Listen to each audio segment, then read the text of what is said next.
It was the third year of my secret crush on my stepbrother. Fueled by a bit of liquid courage, I went for it and slept with him, Ken. But when I woke up the next day, lines of text started scrolling across my vision like live comments on a stream. Okay, I'm all for women going after what they want, but sweetie, your top priority right now is to run.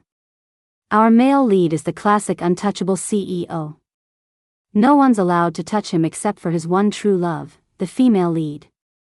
I was confused, but on the principle of saving my own skin, I was out. I booked the first flight I could and disappeared.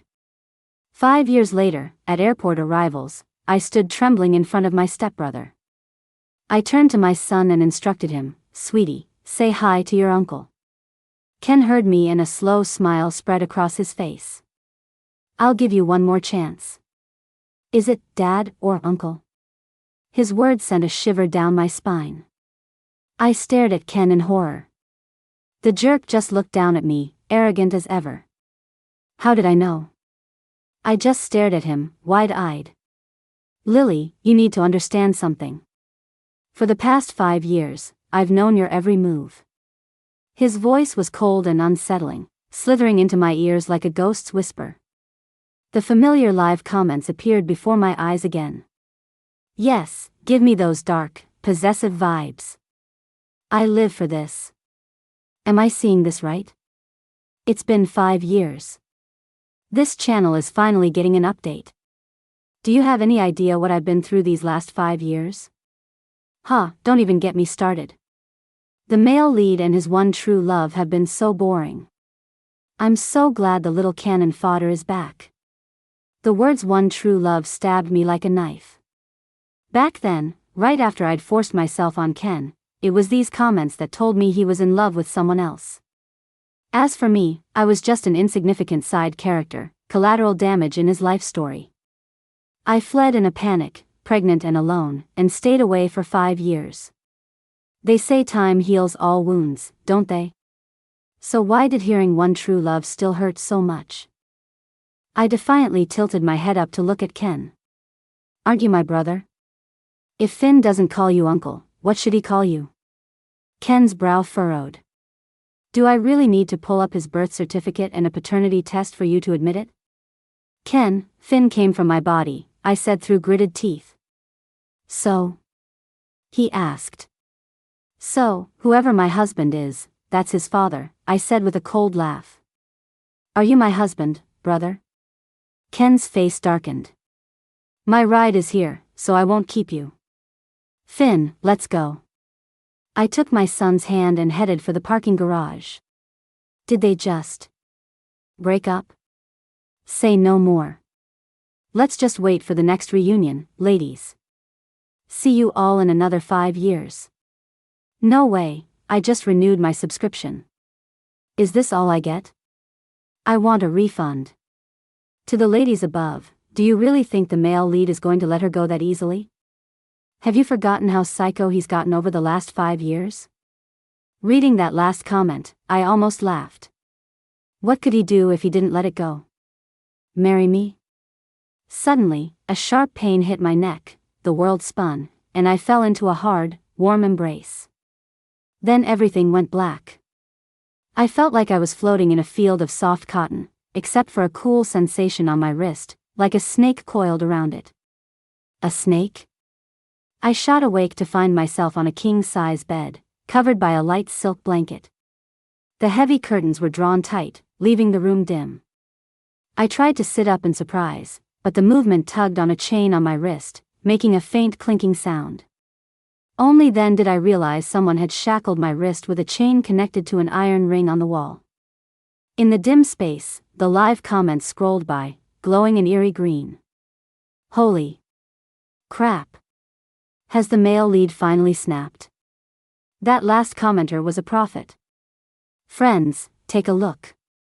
That iron ring on the wall was definitely installed during a renovation. You mean Ken planned this all along? He was just waiting for the side character to come back so he could lock her up. Who? Ken. Lock me up? Why? To fight for custody of Finn? Shouldn't he be completely disgusted with me and our child, wanting us to stay out of his life forever? Just then, I heard footsteps. Ken walked toward me, holding a glass of water. "You're awake?" he said, his voice flat. For some reason, seeing him like this sent a wave of fear through me. But he just sat beside me, wrapping an arm around me from behind and holding the glass to my lips. "Drink some water." His body heat radiated through my clothes with a subtle pressure, and I had no choice but to take a few sips from his hand.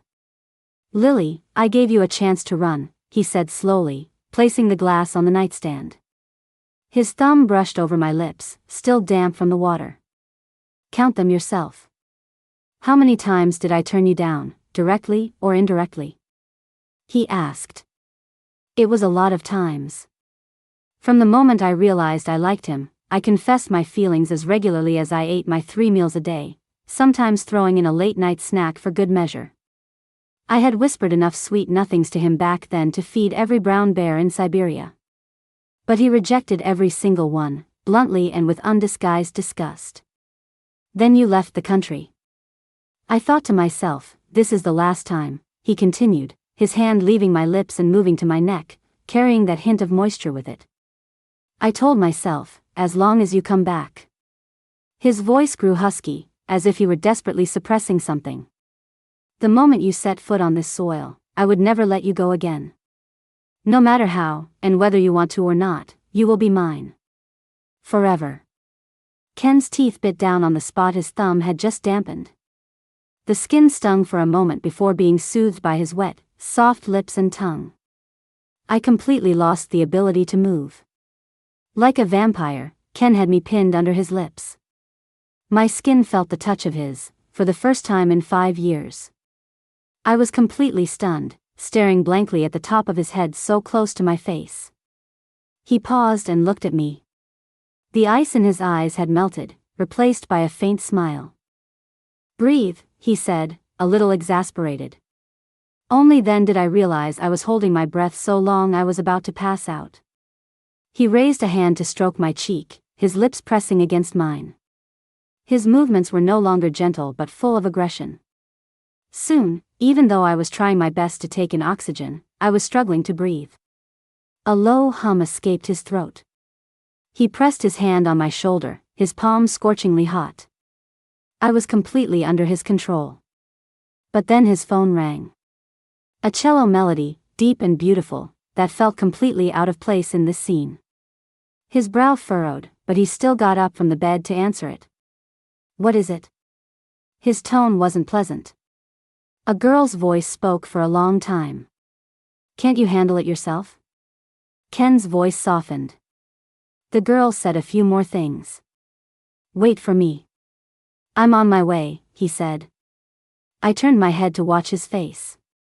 The passion had completely drained from his resolute features, leaving only a look of indulgent resignation, not for me, but for the girl on the phone. I whipped my head away, the chains on my limbs rattling. What was this? He had someone he cared about, someone he loved, yet he still wouldn't let me go. Was it because he couldn't bear to use these kinds of tactics on the person he actually liked? A wave of grief washed over me, and I closed my eyes. A warm hand grasped my ankle and unfastened the lock, then did the same for my wrist. "I have something to take care of at the office. I'll be back tonight. Be a good girl and wait for me at home," he said. The moment I was free, I slapped him across the face. The sharp sound echoed in the room. He froze, just staring at me, his face blank. I got scared and instinctively shrank back into the covers. He leaned down and reached for me. I flinched and tried to pull away. Quick as a flash, he put one hand behind my head to cushion it. Clang! It was the sound of Ken's hand hitting the metal headboard. Now it was my turn to freeze. But he didn't yell at me. Instead, he used his other hand to wipe away my tears. "Why are you crying?" That's when the floodgates opened. He completely panicked. He just leaned over me, hugging me and patting my back over and over, apologizing. "Lily, I'm sorry. It's my fault. I scared you," he cooed, as if comforting a small child. I burrowed into his arms, soaking up the warmth. I wanted to tell him that wasn't what I was upset about. I wanted to say, "Don't go, Ken. Don't go to someone else. Stay here with me." But I couldn't open my mouth. Because the live comments were flashing in front of my eyes. Unbelievable. The female lead is about to have a meltdown, and our male lead is over here comforting his side piece. "Don't worry, he'll regret it once he gets back to the office. Can these two stop hugging? I hate romance-obsessed idiots. Hey, you in the back, if you don't like it, you can leave. If you want a career-driven plot, go check out the male-oriented channels. No one's keeping you here." And so the comments started fighting, a chaotic jumble of colorful text. I closed my eyes. My vision went black, but the words male lead and female lead were seared onto my retinas, refusing to fade. How could I forget? Ken was the hero of someone else's story. And in that story, I was just cannon fodder, destined to be turned to ash. A sudden, inexplicable wave of anger and resentment washed over me. I wrapped my arms tightly around him, burying my head in his chest. "Don't go. Don't go. As long as you stay with me, you can lock me up, you can get mad at me, I can take it." His body stiffened, but he still pushed me away. He tucked me back under the covers. "Be good. I'll be back before you know it." I watched him through blurry, tear-filled eyes, but I didn't have the courage to ask him to stay again. He closed the door as he left, plunging the room into darkness. I forced my eyes open, afraid to fall asleep. My mother used to say you should never sleep when you're sad, or you'll wake up a raving lunatic. That's how my mother became a lunatic. Later, she died in a sanitarium. I suddenly remembered something from the live comments that night 5 years ago. Someone had described my fated ending. The comments said that since I dared to drug the untouchable male lead and actually succeeded, I was doomed. It said that once the male and female lead started dating, the female lead would find me an eyesore, and Ken would have me locked away in a mental hospital and let others torture me to death. So, I had inherited my mother's fate after all. What was there to be afraid of then? The sooner I went crazy, the sooner I'd be free. I closed my eyes and let my consciousness sink into the gentle darkness. If I couldn't be lucid while I fell into ruin, I might as well lose my mind and feel nothing at all. A pair of cold hands woke me. They were as light as feathers, repeatedly stroking my face. I opened my eyes and saw Ken, still in his overcoat from going out, sitting on the edge of the bed. He looked exhausted, but his eyes were frighteningly bright, like a wolf's in the winter wilderness, staring at me without blinking. "You're awake?" he asked softly, then touched his cold lips to mine. "Time to get up and eat." He scared the hell out of me. From the look in his eyes, I thought he wanted to eat me first. The dining room was brightly lit. The table was covered with my favorite dishes, and Finn was sitting in his high chair, obediently scooping rice with a spoon. When he saw me, his eyes lit up. "Mommy." His expression was startlingly similar to Ken's just a moment ago. The power of genetics is truly formidable. Ken went over and ruffled his hair, but Finn flinched away. Ken didn't say anything, but he looked a little hurt. After dinner, Ken asked Finn, "Want to go for a ride with Daddy?" Finn looked tempted, but he glanced at me for permission. Ken's gaze followed his, turning to me as well. They looked like two sad puppies waiting for their owner's command. I had no choice but to nod. Ken seemed even happier than Finn. He picked up my coat. "Lily, you're coming too." Just then, the elegant cello ringtone sounded again. Ken glanced at the caller ID, and his brow furrowed once more. It was obvious. The only person who could make Ken look that concerned had to be his destined one true love, the female lead. My heart sank. I picked up Finn and walked away without looking back. Finn was confused. He asked me, "Mommy, aren't we going out to play?"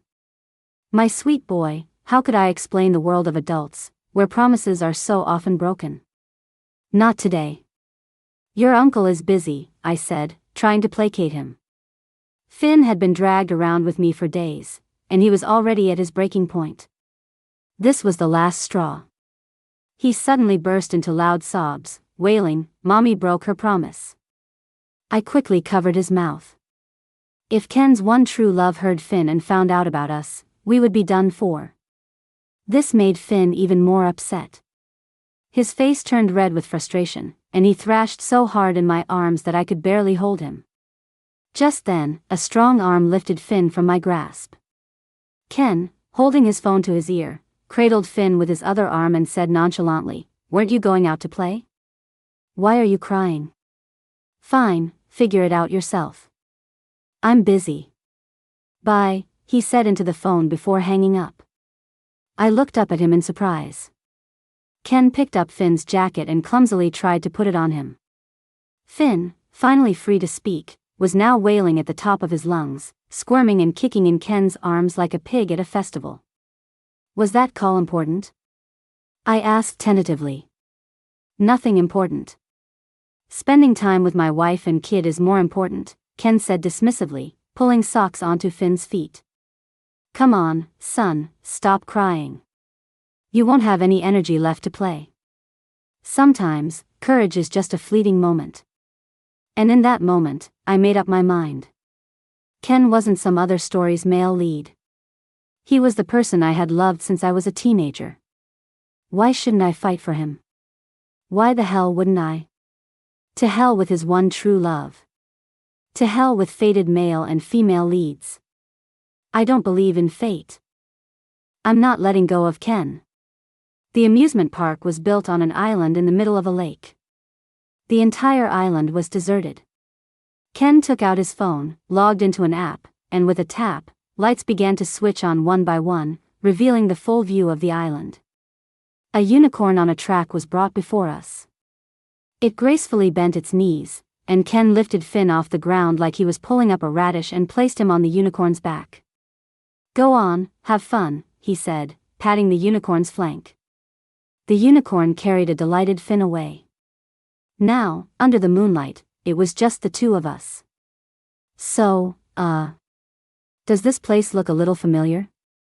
Ken was looking at the sky, the ground, anywhere but at me. "This is from that essay I wrote, isn't it?" I said. But I thought I threw that notebook away. Back then, not long after my mom had married into Ken's family, I was sent to a private elementary school. But my life there was miserable. The other students thought I was tacky. The teachers whispered behind my back that I was the daughter of the other woman, and they'd often call on me in class to answer impossible questions just to embarrass me. One assignment was to write about my dream.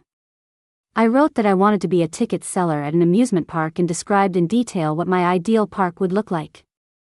The teacher read the essay aloud to the class. Just when I thought she was going to praise me, her face hardened. She criticized me for being decadent and lazy, for having no ambition, and told the other students not to be like me. The whole class burst out laughing. I ran home crying, tore the notebook to shreds, and threw it in the trash. The housekeeper didn't clean it up properly. "I happened to see it," Ken said. I didn't call him out on his lie. I just leaned quietly on his shoulder, admiring the amusement park before us, a perfect replica of my childhood dream. He didn't speak either, just wrapped an arm tightly around me. After a long while, I heard the person beside me whisper, "Don't run away again, okay?" It was strange. Ken was so tall and strong, yet his voice sounded so fragile. He pleaded with me, his voice trembling, "Lily, don't leave me again, please." After a moment, I let out a soft okay. He was overjoyed. He immediately turned and kissed my cheek with a loud mwah. "I'll marry you, Lily, and you'll be my wife forever," he said. And I chose to believe him. I closed my eyes, trying to fully absorb the happiness of the moment and ignore the flashing comments in front of me.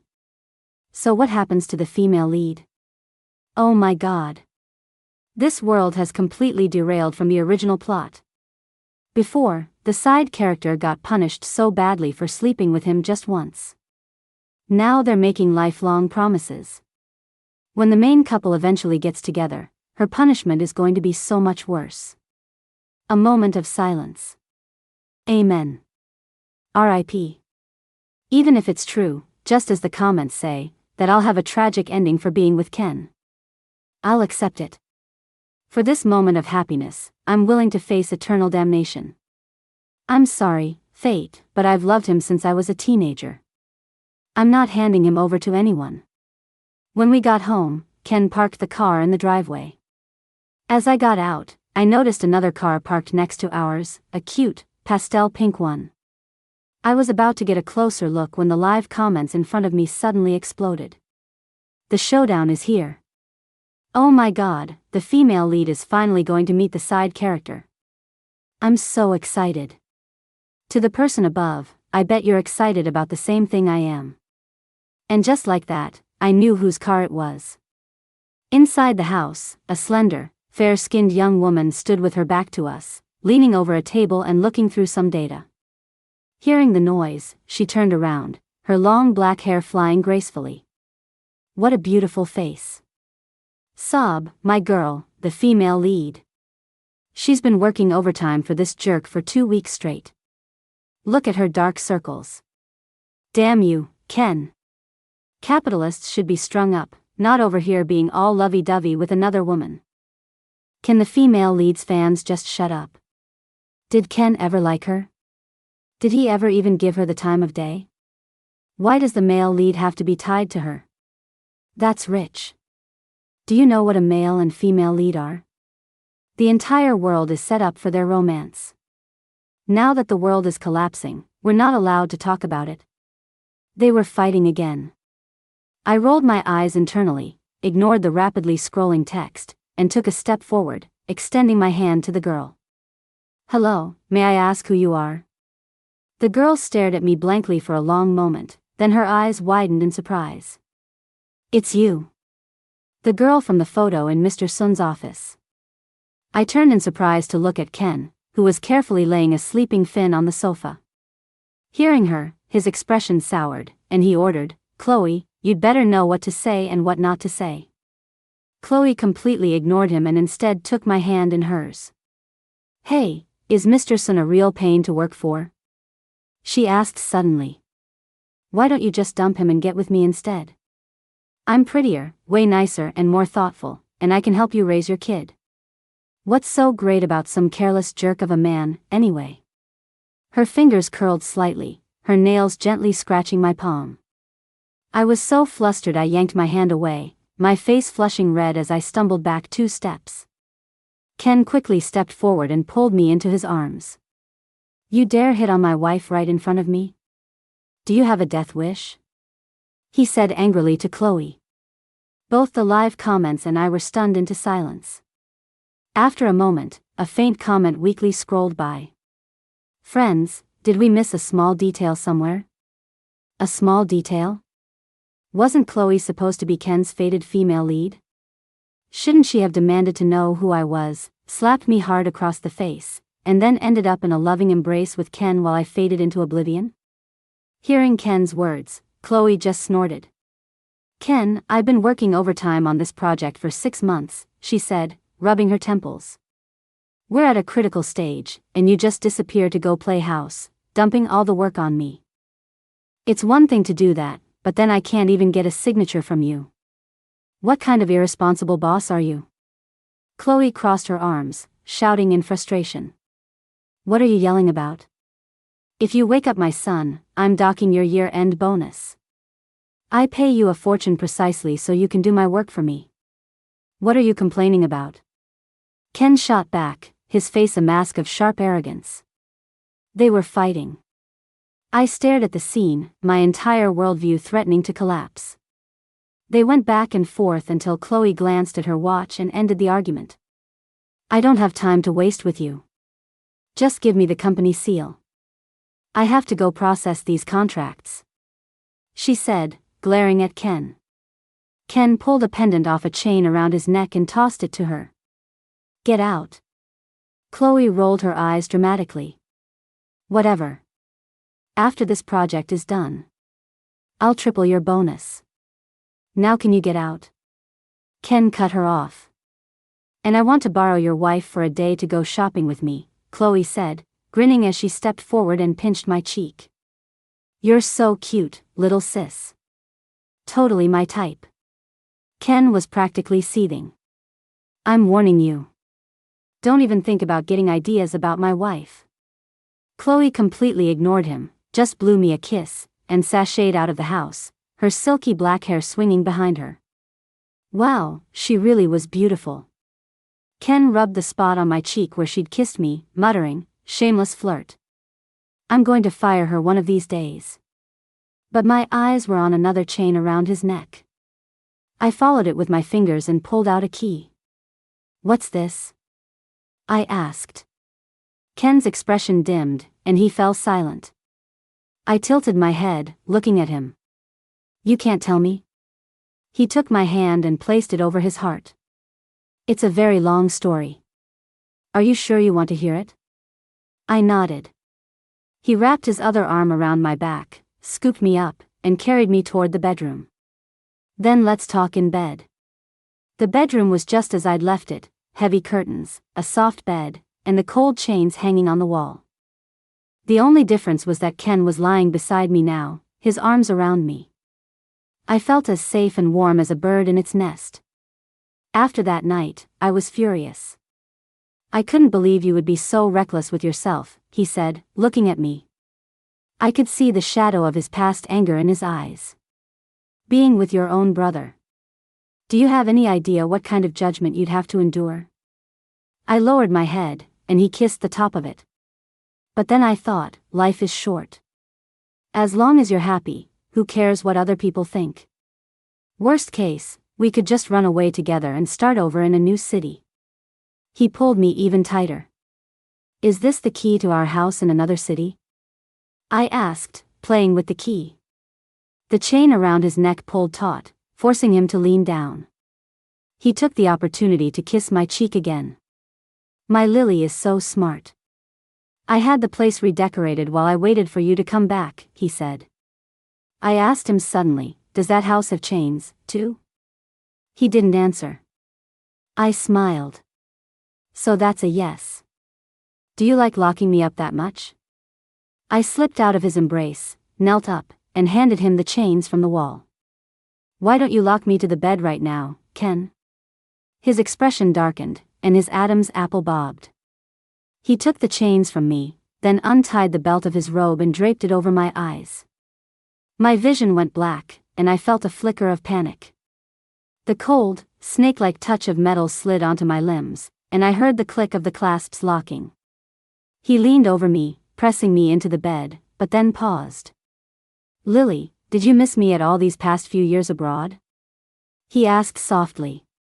Ken has these watery, soulful eyes that make him look deeply affectionate even when he's just looking at a dog. In my mind's eye, I could see those very eyes staring at me with complete devotion. I couldn't help but nod. He chuckled, slowly unbuttoning my shirt. How did you miss me? Tell me all about it. The room was warm, and I didn't feel the slightest chill. I started to recall the past, speaking slowly. When I first went abroad, my accent was so bad that no one could understand me. Every day was a struggle. Back then, I was always thinking, if only my English were as good as Ken's. And what else? He whispered, gently holding me as he removed my clothes completely. I didn't even notice.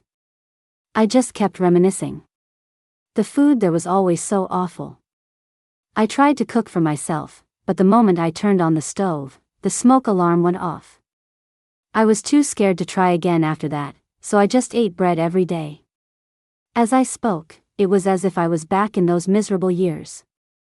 I was always so hungry. So hungry. Ken held me close, his warmth seeping into me. My body grew warmer, but my heart felt even more aggrieved. Before I knew it, tears were streaming down my face. He quickly pulled off the blindfold to kiss them away. Don't cry. From now on, I'll cook for you every day. I'll make it myself, okay? I finally broke down completely. Ken, you're the worst brother in the whole world. Why were you so hard to get? I confessed to you 826 times, and you never said yes once. And that colleague of yours, everyone said you two were a couple. What right did you have to be a couple with her? I've known you since I was a teenager. There should be some seniority here. The iron chains on my wrists rattled as Ken, looking like the one who was truly bound, kissed my face in anguish, whispering I'm sorry over and over. In the end, we made love on a bed soaked with tears, from night until dawn. The overwhelming sensory pleasure drove away the sadness. Ken and I were tangled in the chains, as if we had been intertwined in the womb. Though, we weren't really brother and sister. Strictly speaking, we had no blood relation at all. If you had to define it, our families were actually enemies. Ken's father made his fortune by marrying into a wealthy family, by marrying Ken's mother. By the time Ken was grown, his father had long grown tired of his wife and seduced my mother, who was still in college, to be his mistress.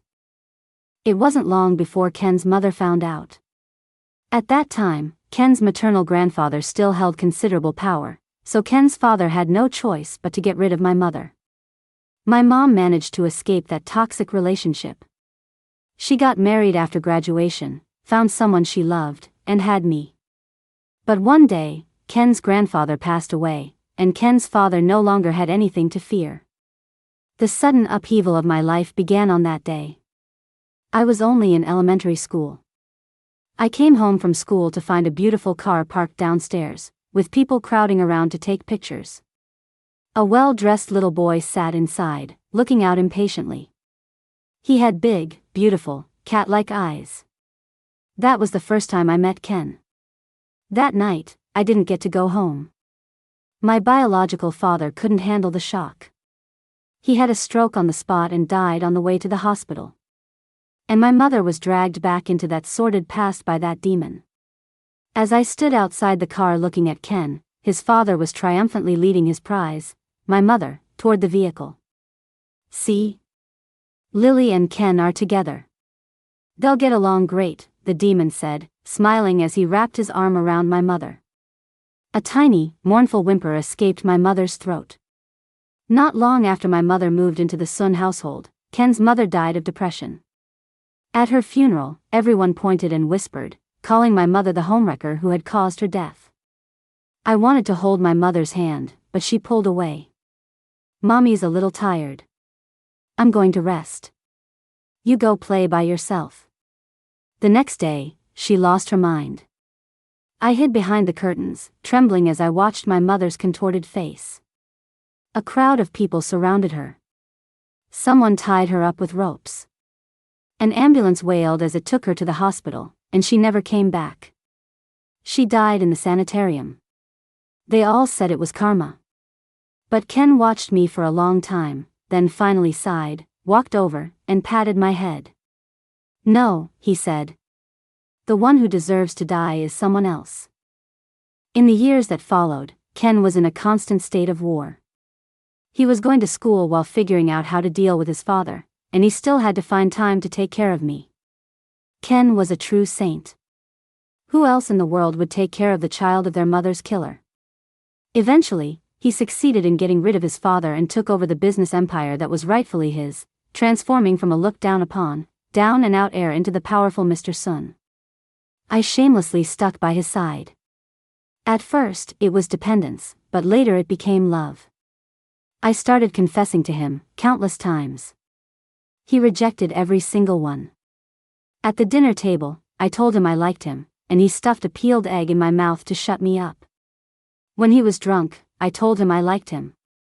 He stared at me for a long moment, then stumbled away and slammed his bedroom door shut with a bang. In the morning, as he was getting up, I stood by his bed and told him I liked him. He furiously yelled at me to get the hell out and ordered me never to enter his room again. 826 times. I confessed 826 times, and he rejected me 826 times. Until that one night he was drunk. Maybe the alcohol on his breath infected me, too, because I decided to hell with it and forced myself on him. Only to be told by the live comments the next day that his true love was someone else. In that moment, I was genuinely bewildered. Is being the other woman a hereditary fate? So, would I end up just like my mother, tortured into madness and thrown into a mental hospital? The blood in my veins seemed to freeze. The fear finally, belatedly, hit me. So, I immediately got dressed and ran. Those 5 years abroad were the most painful years of my life. The truth is, I lied to Ken. The foreign language I couldn't understand and the terrible food were nothing. What I couldn't bear was him not being there. That day behind the curtains, he walked toward me through all the chaos. From that moment on, I had unilaterally tied myself to him. Only by his side did I feel safe and clean. Life without him was just so hard. I opened my eyes and looked at the sleeping face beside me. After 5 years, I finally had the quiet to appreciate the feeling of waking up next to the person I love. In his sleep, his features weren't so sharp, and his lips looked soft and full. I couldn't resist leaning in and giving him a kiss. With his eyes still closed, he blindly wrapped his arms around me. Don't mess around. Let's sleep a little longer. I tried to push myself up to sit on top of him, but my whole body was sore and weak, and I just collapsed onto his chest. Coming onto me this early in the morning? Looks like I didn't work hard enough last night, he said, lazily opening his eyes and pinning me in his arms. His voice was husky with sleep, incredibly alluring. I couldn't help but tease him. Well, maybe you should do some makeup work then. The world turned upside down, and in an instant, he had me pinned beneath him. Oh yeah? Looks to me like you're not getting out of this bed today. He had just leaned down when that annoying cello music started playing again. He had to retreat, fuming. Chloe, this had better be important. He snarled into the phone. The girl's crisp voice came through. Are you kidding me, boss? You're not still on your honeymoon, are you? The bidding is today. A flash of embarrassment crossed Ken's face before he shot back, full of righteous indignation. So? Does the boss have to be there for the bidding? Isn't that what I hired you for? The other end went silent, clearly rendered speechless by his audacity. Do a good job. If you win the bid, you get a 5 times bonus this month. If you fail, your year-end bonus is 0, Ken commanded like a king. She hung up without another word. I asked worriedly, is it okay for you not to go? Ken put his phone on the nightstand and turned back to pull me into his arms. It's fine. They can handle it. I couldn't help but laugh. Okay, now I believe you really don't like Chloe. What man would work the woman he likes like a pack mule? Ken looked at me, incredulous. Me? Like her? Honey, you must be delirious with hunger to say something so terrifying. You just lie here, I'll bring you some food. He stood up, slid into his slippers, and left, his bare back covered in my artwork from the night before. I squinted, admiring it until he was out of sight. That's when the live comments reappeared in my vision, though the text was much fainter now, looking weak and tired. I can't believe the side character is still wondering if the male lead likes the female lead at this point. Just look at how my girl has been drilled into a special ops workhorse. I couldn't help but retort, well, you guys were the ones who kept telling me Chloe was his one true love. Why else would I have doubted it? The comments froze for a strange moment, then a flickering, resizing line of text appeared. You can see the comments? I felt a little awkward. I'd been seeing them for 5 years. Oh my God, there's a crack in the 4th wall. Don't be so dramatic. This has happened before. I heard it has something to do with magnetic fields. Seriously, do you guys not go online? There have been tons of cases like this reported on those forums. Fine. Whatever. So you ran away 5 years ago because you saw us saying Ken's female lead was someone else? I nodded, a bit embarrassed. Speaking of which, I've been meaning to ask you guys, I said. Ken and Chloe don't seem to have any romantic chemistry at all. Why were you all so sure she was his one true love? Because this channel was labeled male lead, Ken female lead, Chloe. And the description was about an pathetic, domineering CEO being saved by his cheerful, sunny subordinate. And your tag was pathetic side character who lusts after her stepbrother. Yikes. I asked them worriedly, so, are they going to end up together according to that plot? Girl, what time is it? Why are you asking questions that would make Ken want to die? Sweetie, it's not that I don't love my girl Chloe, but look at them. Is there even a hint of romance between Ken and her? They're more platonic than eunuchs in the palace. Side character, I get your concern. While the channel description can give a general prediction of the plot, there's also the saying, my fate is my own. If you guys forcefully break away from Destiny's plan, the channel will update the description for you. Really? So has the description changed now? I asked curiously. Are you sure you want to know? You might regret it. The tone of that comment was very ominous. I took a deep breath. It's fine. Tell me. I can handle it. You all said people can defy fate. Even if it hasn't changed now, in 5 years, or 10 years, Ken and I will change their description. You don't have to wait that long. It changed 5 years ago, you silly goose. Why do you think this channel is so dead? Everyone rage quit when the female lead got swapped out, ha ha ha. The few who are left are just holding out for a miracle. Pfft, they'll probably be waiting for the rest of their lives. Wait, what? You're saying it changed 5 years ago? I asked, shocked. Yeah. The night you two got it on.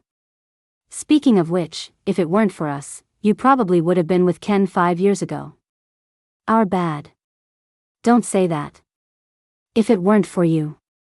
I trailed off, thinking about it. Actually, if it weren't for them, I really would have been living happily with Ken a long time ago. It's cool, I wasn't being sincere anyway, ha ha ha. We're just trolls here for the drama. So what does the description say now? I asked, curious.